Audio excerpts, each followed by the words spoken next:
Bigyan po naghahanap kami. Bigyan po yan. Pilu, satu lagi bocah anak nomor 2 yang ditikam Rudi Sihaloho tewas di rumah sakit. Sempat menjalani perawatan di rumah sakit, satu orang bocah yang ditikam tetangganya meninggal dunia. Korban yakni berinisial OS 4 tahun, ia merupakan satu di antara 3 korban penikaman yang dilakukan secara keji oleh Rudi Sihaloho 41 tahun.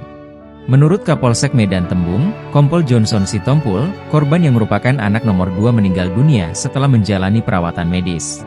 Pagi tadi korban yang nomor 2 meninggal, jadi 2 orang meninggal sampai hari ini, kata Johnson, Selasa, 10 Desember 2024.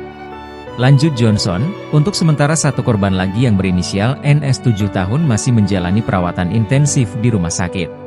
Kita sama-sama berdoa untuk yang besar ini agar bisa diselamatkan, sebut Johnson. Johnson menyampaikan saat ini perkara tersebut sudah ditangani oleh Unit Pelayanan Perempuan dan Anak Polrestabes Medan. Diketahui, kejadian keji itu terjadi di Jalan Masjid Gang Dahlia Kecamatan Percut Seituan Deli Serdang, Senin, 9 Desember 2024, siang. Kini, Rudi Sihaloho pelaku penikaman 3 orang bocah tetangganya telah ditahan oleh pihak kepolisian.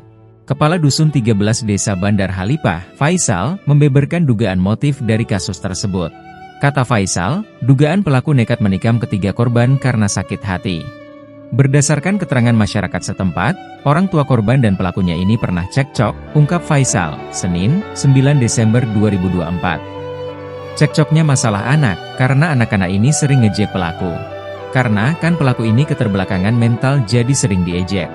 Dugaannya tersinggung dan dendam, informasinya sudah setahun pelaku memendam dendam, jadi pelaku mengadu ke orang tua korban tapi tetap membela anaknya, sambungnya.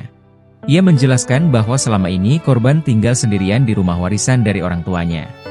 Dia nggak bekerja, tapi terkadang dia bantuin kakaknya jualan di pasar Gambir yang ngasih makan kakaknya, pungkasnya.